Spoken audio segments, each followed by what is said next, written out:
Gui, quando a gente fala até sobre... Porque aqui a gente tá falando sobre, algumas camadas de proteção legais que as pessoas têm que ter, né? Na tua visão, velho, existe um... Como que eu vou te colocar isso?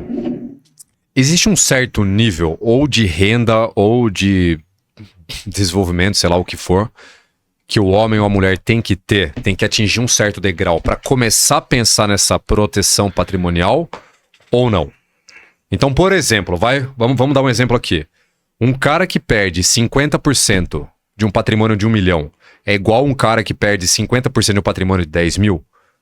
Existem camadas, cara, quando você chega nesse nível, a gente tem que se preocupar com isso. Quando a gente chega nesse nível, tem que se preocupar com esse outro. Ou é o mesmo nível de proteção para todo mundo? A sua pergunta, ela tá atrelada a valores, né? E eu acho que é valores financeiros, tá? Perfeito. A resposta que eu tenho para te dar não seria no caminho de valores, mas seria no que você faz com o dinheiro. Eu vou dar um exemplo. Se você fala assim, Guilherme, eu quero abrir uma empresa. Aí eu acho que você tem que pensar em proteção patrimonial. Para proteger, inclusive, a sua futura esposa ou proteger a situação como um todo. Tá. Porque você fala assim, Guilherme, o camarada ele tem 1 milhão na conta bancária dele. E ele vai entrar em um relacionamento. Até aí você fala, bom, tranquilo, ele casa com separação de bens, com parcial de bens. Não precisa nem ser com separação. Ela não vai ter direito a esse dinheiro, porque esse dinheiro tá lá. Só que na hora que ele usar esse dinheiro para poder abrir uma empresa, ela vai acabar tendo direito à empresa. Aí você fala, e qual que é o reflexo da mulher ou do homem, do cônjuge, ter um direito a uma empresa? Bom, isso é muito complicado, porque quando você abre uma sociedade hoje, dependendo do sócio que você for abrir sozinho ou com sociedade, num eventual divórcio, vai exigir uma coisa chamada prestação de contas, né? Uma coisa que o nosso Brasil tem, eu falo porque eu sou advogado de direito empresarial, há tempo suficiente para poder afirmar isso. Cada um quer fazer do seu jeito. Tá. Eu quero abrir minha empresa e quero tocar do meu jeito. Só que quando você se divorcia e o seu ex-cônjuge tem direito à prestação de contas para saber se está sendo feito certo, porque ele tem o direito dele de receber aquela divisão de lucros ou a metade das cotas sociais da empresa, ele vai querer saber qual jeito que você está fazendo. E aí que tá o problema. Puta, pode crer. Aí você fala assim, nossa, eu quero que a minha empresa não pague impostos, por exemplo, que infelizmente é uma realidade muito forte aqui, principalmente em São Paulo. A gente tem uma filial do nosso escritório em Juazeiro do Norte, no Ceará. E lá é incrível como é que todo mundo declara tudo, né? Incrível. Todo empresário lá declara 100% do que ganha. Aqui em São Paulo é tudo debaixo do pano.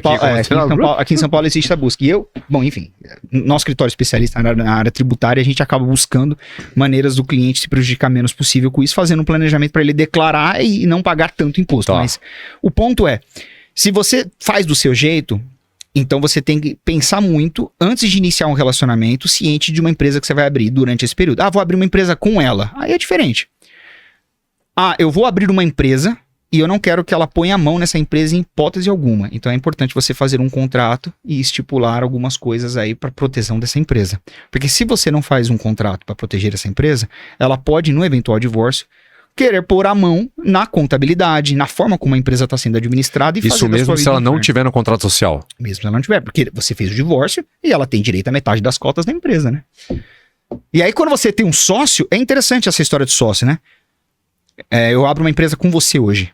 Aí eu falo assim, em virtude do meu sócio, eu falo para minha esposa, por exemplo, a minha futura esposa, em virtude do meu sócio nós temos que casar com separação de bens, por exemplo. Porque eu preciso proteger o meu sócio, eu preciso proteger você, inclusive, porque se eu faço separação de bens, ela não perde o patrimônio dela no eventual processo trabalhista, por exemplo, no eventual execução fiscal por dívidas da empresa. Aí você fala, Guilherme, se ela for casada com comunhão de bens comigo, ela tem como perder o patrimônio dela mesmo, ela nunca tendo atuado na empresa? Tem. E é triste eu falar isso, porque isso acontece o tempo inteiro. A esposa tá lá de boa. Ela não tá nem sabendo de nada. A conta dela foi bloqueada. Foi bloqueada a conta dela, foi bloqueado o carro dela, foi bloqueado o cartão de crédito dela. Ela chega e fala, e aí, o que aconteceu? Meu marido tem uma empresa e agora eu quero saber por que minha conta é bloqueada. Porque você é casada com comunhão de bens. Não precisa nem ser a total, pode ser a parcial, tá? Se é casa com a parcial, descobriram isso no processo, te incluíram no processo como esposa, e aí mandaram bloquear os seus bens por arresto aí, que é uma modalidade de bloqueio primeiro para depois você ser citado, né? Ele bloqueia seus bens e depois te cita. Bloqueia primeiro, depois você cita. Pode crer. Mas, enfim, existe... Então você tem que se cuidar, né? Então é uma maneira de você proteger a sua família, inclusive. Você, empresário, tá se pensando em se casar e tem uma empresa... É importante você casar com separação de bens para proteger a sua família disso. Porque a empresa, todo empresário sofre risco. Todo empresário. Seja na parte fiscal, seja na parte trabalhista, seja na parte civil, não importa. Você está sempre sofrendo risco. E você colocar a sua família em risco, eu acho besteira. É uma coisa, cara, foi muito bom isso aí, né, consciência que o Gui falou aqui, velho. Porque assim, Gui, bom, a gente já se conhece há algum tempo, né, e eu tô sempre alertando os homens, obviamente que algumas mulheres também acabam se beneficiando do conteúdo como um todo, né, mas sempre alertando os homens, cara, de riscos, potenciais riscos, né, então assim, pra que você vai tacar a mão na boca de um cachorro que já tem histórico de ser um cachorro que morde todo mundo, entendeu? E eu falo isso, cara, eu achei muito foda você trazer essa visão, pro cara evitar esse tipo de contratempo. Porque é o seguinte, velho, eu tô imaginando aqui, não sei se você viu, enquanto você tá falando, tô imaginando, né? Exemplo aqui, situação hipotética. Tá. Alguém não foi com a cara do Thiago. Isso. Não foi com a cara do Thiago, lá na internet. Eu nem conheço o Zé. Isso. Foi lá, abre um processo, porque não, o Thiago me caluniou. Nem sei quem que é o cara, né? Até essa parada desenrolar enfim, o negócio desenrolar. A pessoa que tá comigo tá sujeita a tomar as penalidades, se de repente for necessário. Bloqueia a conta do Thiago. Bloqueia a conta dele. Pô, não tem nada na conta do Thiago, vai pra conta da esposa. É isso que você tá falando, literalmente, e por que bloqueia a conta da esposa? Existe até uma explicação pra isso. Ela tem direito a metade do que você tem. Ela não é sua meira? Não, nos dias bons e ruins? Nos dias ruins também, com certeza. E aí, quando vem o bloqueio na sua conta e não acha nada, vai bloquear na conta da esposa. E o que o camarada tem que fazer? Ele tem que imaginar que separação de bens é uma maneira de você blindar o seu patrimônio. E blindagem patrimonial, que é uma das coisas que a gente trabalha muito mesmo, que é uma das nossas maiores especialidades, é uma maneira de proteger o empresário de processos trabalhistas, fiscais, de empréstimos que ele não conseguiu pagar, enfim, não importa o tipo de processo que vem. Ele faz uma blindagem patrimonial, protege o seu patrimônio. E a separação de bens é um dos caminhos. Aí você fala, nossa, Guilherme, então o cara é espertão. Todo o dinheiro que ele ganhou, comprou casas, iates, helicóptero, avião, colocou tudo no nome da esposa e já era. Não, também não é assim, porque é fraude, né? Isso inclusive, chegou lá nos tribunais, em Brasília, numa discussão. Inclusive, eu estava nesse julgamento, inclusive, onde os ministros falaram assim, calma aí, o camarada casou com separação de bens, legal, bacana, colocou todo o patrimônio lá, e o dele deixou nada, o CPF dele limpinho, e acha que a gente não vai bloquear o patrimônio, sendo que a esposa não tem nem como declarar de onde que veio esse dinheiro. Fica difícil, perfeito, né? Velho. Então assim, claro, eu tô falando uma situação inversa, mas é importante saber fazer, né? Saiba fazer, saiba construir a sua blindagem patrimonial, construa o seu de uma maneira legal, não de maneira fraudulenta, que você consegue fazer uma proteção bem bacana em cima, nesse sentido da separação de bens. Então a separação de bens não é só negativo, tem um lado positivo. É isso que eu ia te falar, cara, porque hoje tem um viés, pelo menos assim, para algumas pessoas, você me conhece, Gui, assim, ó, vamos dar bem real, pra algumas pessoas acho que mal intencionadas, quem é mal intencionado vê a separação de bens como se fosse uma ameaça, como se fosse um inimigo. E quem é bem intencionado, os dois lados, o homem e a mulher, consegue entender que, cara, isso aqui é o melhor modelo para nós dois. Então... A proteção para todo mundo, né? Acaba sendo uma proteção realmente para todo mundo, né? Eu aconselho a separar... Por que você acha que tem tanto... Quer falar assim, por que você acha que tem tanto preconceito, eu diria, com relação à separação de bens nesse caso? Eu acho que existe um preconceito, e isso é uma... Na tua visão. É fácil de conseguir visualizar no dia a dia, né? A preocupação... Eu vou dar o exemplo padrão, tá? A mulher não trabalha. É o exemplo padrão. A mulher não trabalha, o camarada faz uma separação de bens. Aí a mulher fala, calma aí.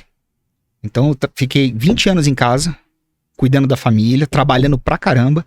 E eu digo isso de forma muito forte, tá? Porque eu sou casado, a minha esposa trabalha muito com a minha filha, cuidando da casa. A minha esposa, ela tá numa posição que eu acredito que ela trabalha até mais do que eu. E ela fala assim, caramba, calma aí, então chegou no final da vida, amanhã você me trocou pra uma menina novinha, um exemplo, né? E aí eu fiquei na pior? Me explica isso. Então essa é a preocupação e é visto dessa forma. Mas não são todos que fazem isso.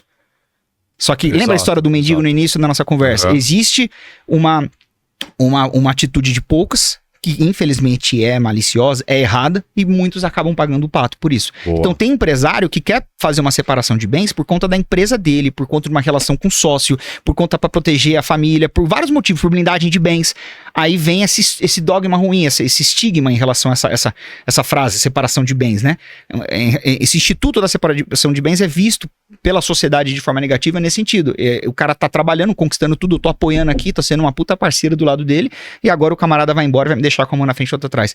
Aí eu visualizo isso já com má fé da parte do cara. Acho que se o cara ele é homem de verdade, eu vou até usar esse termo, tá? Boa. Porque é um termo que eu acredito e vou usar. O cara, quando ele é homem de verdade, ele não vai deixar... Ele pode casar com separação de bens pra proteger as empresas dele e proteger ela das empresas e fazer uma manobra empresarial. Mas ele não vai deixar Mas a o mulher camarada não vai fome. deixar a mulher numa situação complicada. Então, pô, o cara tá construindo império, o cara coloca imóveis no nome da mulher também. Ele coloca tudo, não é porque ele pensa em largar dela, mas é porque ele é homem o suficiente pra isso. Ele fala, calma aí, velho, calma aí, eu sou homem e eu tenho que cumprir a minha função aqui.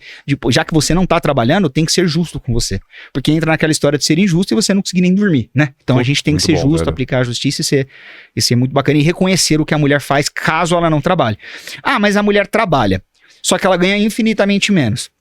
Aí o camarada fala assim pra mulher, fala, você se vira, meu, eu tô conquistando tudo aqui, cada um no seu corre e tudo mais. Essa maneira individualista de agir é uma maneira de cada um, tá? Cada casal se aceita e se entende da forma como quiser. Boa. Mas isso é algo que pode impactar, com certeza, dentro desse preconceito em relação à separação de bens. Mas é um caso para analisar cada caso. De forma jurídica, a separação de bens é um instituto muito positivo para proteção de patrimonial. Só que vamos pensar em proteção patrimonial, tá? Vamos supor que eu caso com separação de bens. E aí eu construo várias empresas e tô ganhando muito dinheiro. Só que eu percebo que tem risco de vir muitos processos para cima de mim. Aí eu faço uma blindagem de bens, uma proteção patrimonial, constituo uma holding, faço o que tiver que fazer e coloco no nome da minha esposa, dos meus filhos, por exemplo. Onde é que eu tô sendo o sacana nessa história? Sendo que se ela amanhã me largar, ela vai ficar com tudo. Se for ao contrário, supomos que ela fala, não, eu vou arrumar um cara bacana aí e tal, meu personal trainer, vou embora com ele, e você fica, eu vou ficar com tudo e você fica com nada. O cara fala, mas eu coloquei tudo, toda a blindagem patrimonial tá no seu nome. Eu que saí do prejuízo. Aí pode acontecer. Dentro desse panorama de blindagem patrimonial, isso pode acontecer. Já vi acontecer? Não vi. Mas pode acontecer. E se acontecer, o camarada vai ter que passar por uma situação de lamentação, né? Aí, por isso que eu falo, quando você for falar de relacionamento, pra tomar esse tipo de atitude, de mexer com bens, de colocar no nome de uma pessoa aquilo que você lutou tanto pra conquistar, que seja uma pessoa onde você confie e que seja uma pessoa com os mesmos objetivos que você. Aí você consegue construir uma coisa muito bacana. Puta, perfeito, velho. Matou em consciência. Melhor impossível, né?